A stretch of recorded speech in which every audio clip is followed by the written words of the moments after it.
Now enjoy this fun photo collage of some of your favorite stars and politicians who speak about the need to reduce our carbon footprint, but who are always on private planes. That's right, all of them. If you don't see a celebrity's picture here, it's because we weren't allowed to use it. Or their series got canceled. Bill Maher just detonated a truth bomb right in the middle of Hollywood's self-righteous bubble. And honestly, it was glorious. The man turned virtue signaling into a full-blown roast session, and not a single woke warrior escaped unscathed. Maher called out the industry's glittering hypocrisy, where moral lectures flow faster than champagne at an Oscar afterparty. He shredded the Hollywood elite from George Clooney's polished preaching to Bernie Sanders' socialism for thee but not for me routine, exposing how these so-called moral beacons live in multimillion-dollar mansions while sermonizing about equity. Maher's jokes landed like punches, sharp, brutal, and long overdue. Because let's be real, for years these celebs have acted like they're saving the world one tweet at a time while cashing checks bigger than small countries' GDPs. Maher didn't just call them out, he cooked them. So yeah, grab your popcorn because this wasn't just a takedown. It was Hollywood hypocrisy served extra crispy. Maher roasted them all to a crisp, and honestly, it was deliciously overdue. So grab your popcorn. This takedown deserves an encore. Humans are not good people.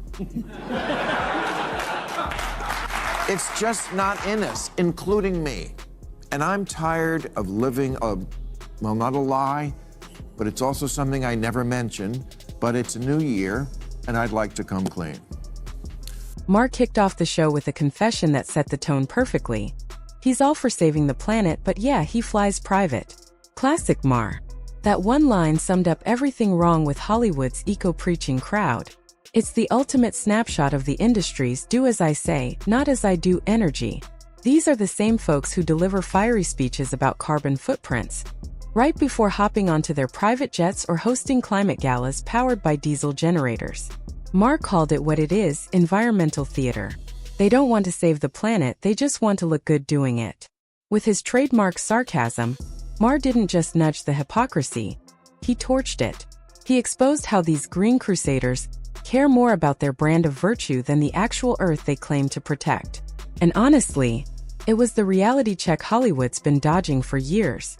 Stars and politicians who speak about the need to reduce our carbon footprint, but who are always on private planes. That's right, all of them. If you don't see a celebrity's picture here, it's because we weren't allowed to use it. Or their series got canceled. But all the environmentalists of Hollywood and Washington do it. Their position on climate change is, we must do more to stop pouring carbon into the air, except for me when I want to go somewhere and then I take a private jet. That's exactly why I can't take these folks seriously once the credits roll. Most of them cash in fat checks to... Exactly. And Maher nailed that contradiction perfectly. These so-called activists love to posture as saviors of humanity. But the second the camera stops rolling, they're back to their luxury bubbles. They're not leading revolutions, they're selling aesthetics. The charity galas, the green speeches, the I Care Instagram posts, it's all performance art dressed in designer empathy. And then there's Bernie, the self-proclaimed man of the people, suddenly clinking glasses with the same billionaire crowd he's spent decades denouncing. Maher pointed out the irony without mercy. When your anti-elitist hero starts enjoying elite perks, the revolution starts to look a lot like a rerun. But all the environmentalists of Hollywood and Washington do it. Their position on climate change is, we must do more to stop pouring carbon into the air, except for me when I want to go somewhere and then I take a private jet. It turns out there is one thing in this world that is completely impossible to resist, and this is it. What's hilarious is that most of the celebrities Bill Maher roasted are the exact same ones who can't stop praising Kamala Harris and falling over themselves to prove their loyalty to the Democratic Party. They proudly call themselves eco-warriors, but only when the cameras are rolling. Save the planet has been their go-to slogan for decades, repeated endlessly at award shows, on red carpets, and across their Instagram feeds.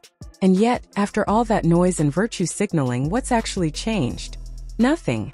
The planet's still heating up, emissions keep rising, and their private jets are still burning fuel like there's no tomorrow. The truth? It's never been about real progress. It's always been about performance. Their activism is an act, their passion rehearsed. They don't seek accountability, just attention. They treat causes like movie roles, memorize the script, pose for the camera, soak in the applause, then drive home in an SUV the size of a small apartment. It turns out there is one thing in this world that is completely impossible to resist, and this is it. It's like heroin. If you do it once, you'll never stop. There are two kinds of people in the world, those who fly private and those who would if they could. Bill Maher's just calling it like it is. And honestly, I'm right there with him. If I ever got the invite to hop on a private jet, I wouldn't hesitate for a second. Who would? It's fact. Bill Maher is just saying what everyone's thinking, and honestly, I agree with him. If I ever got the chance to hop on a private jet, I wouldn't hesitate for a second. Who would? It's fast, quiet, and blissfully free of crying babies and TSA pat-downs. No endless lines, no cramped middle seats, and definitely no mystery chicken meals that taste like soggy cardboard. Flying commercial these days feels more like a punishment than a privilege. But flying private? That's the dream, pure comfort, freedom, and peace of mind at 40,000 feet. You set your own schedule, stretch out like royalty, and actually enjoy traveling for once. So yeah, Maher isn't saying private jets themselves are the problem. The real hypocrisy lies in pretending to be some eco-warrior while sipping champagne above the clouds. That's when the Save the Planet act starts to look pretty hollow. I can take being a bad environmentalist because almost all of us are, but I can't take being a hypocrite. Now, I always justified renting a plane because I only used it for work and literally could not get to most of my stand-up gigs on time any other way. How do you think I did it all those years? I said goodnight here at 8 p.m. and was on stage in Vegas at 10. But I don't need to do stand-up, like tomorrow night in Albuquerque. Unlike the Hollywood eco-preachers who preach sustainability while living on private jets, Greta Thunberg actually walks the talk. She doesn't just make speeches about saving the planet. She lives it.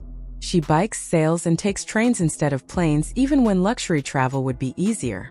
She could easily justify a flight with a quick carbon offset excuse like the rest of them, but she doesn't. She chooses the harder, less comfortable route because it aligns with her values. Whether you find her inspiring or irritating, you have to admit one thing. Greta's got what most of these self-proclaimed environmental heroes lack: the courage to live by her principles. Ask anyone who tried to get home for Christmas last year. And don't tell me the younger generation is better. They're not. They're just poorer. They're actually worse. This is who they look up to.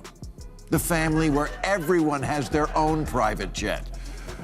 And kids love Bitcoin, which, to determine the value of, takes an amount of computer processing that uses more electricity than some whole countries.